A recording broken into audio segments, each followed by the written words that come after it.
हमने गाने बेकबा कहे कि बबनी के जन्मदिन में देखिए सब केहू बेटा के भैला में सोहर मंगल करावेला, हर साल जन्मदिन मनावेला, लाखों लाख रुपया खर्चा करेला, लेकिन आज ये परिवार में बेटी के जन्मदिन पर दूध को ब्याह साल परम सौभाग्य के बात बा। हमारे समनाथ भाई बा के लड़का रहे पहले पहले में यहाँ के मेहरारू के देश लड़का रहे तो दिन में इसका कोई रहे तो खतर की सुनता नहीं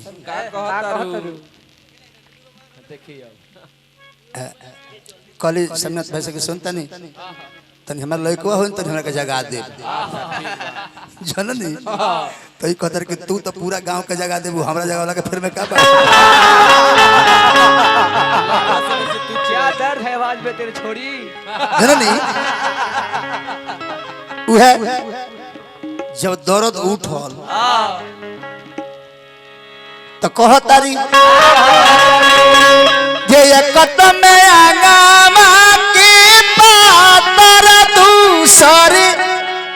गर्भे मातला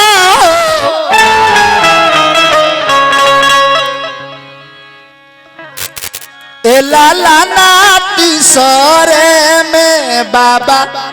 करे दुलारी दर्द कैसे सहबी हो तो तनी कह ले बेटा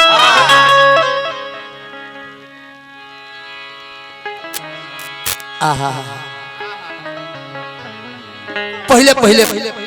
प्राप्ति भइल बा पुत्र के बाकी एगो पत्नी बेटी खातिर माई के शरण में जाके आ माई के गोड़वा धोइले बाड़ी आ कह तारी कि माई तो हके पूजेला सारी दुनिया कधाई के चरानिया नु हो ए माई मोरी आइल बानी हमहू सरनिया तो देई दा बाबुनिया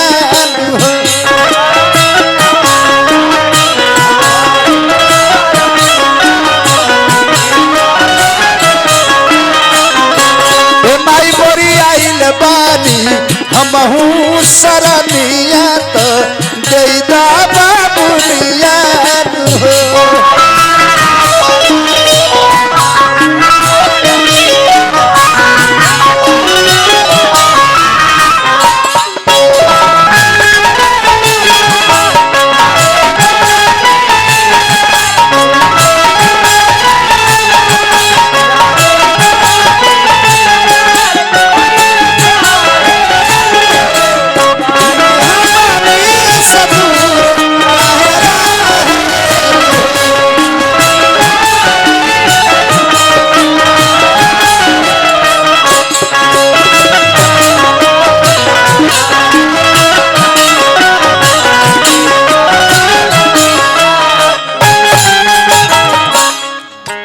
कदर के माई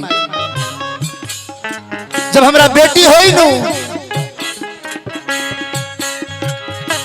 होई है जब गोदी में बबुनिया जुटाई सारी दुनिया नु हो ये माई मोरी सबके कराइब हम भोजनिया गवाई बा भजनिया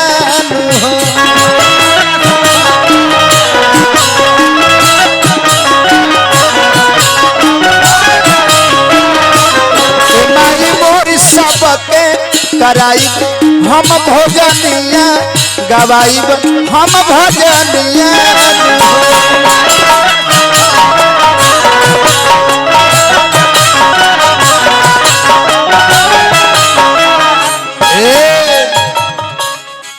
दुआरा पर तू गो बियास आई है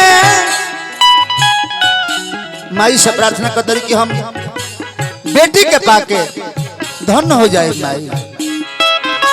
दुआरा पर तू गो बियास आई है स्वामी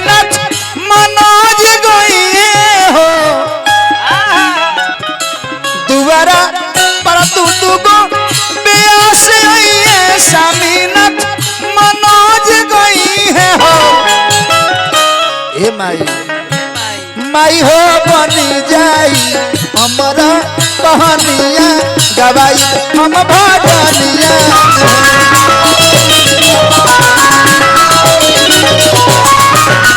माई हो बनी जाई हमारा कहानिया गवाई हम भजनिया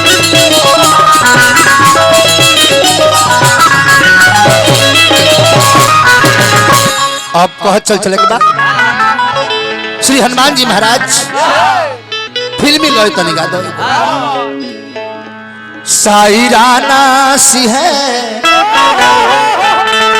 जिंदगी की वजह आप भी जिंदगी का मजा लीजिए साइराना सी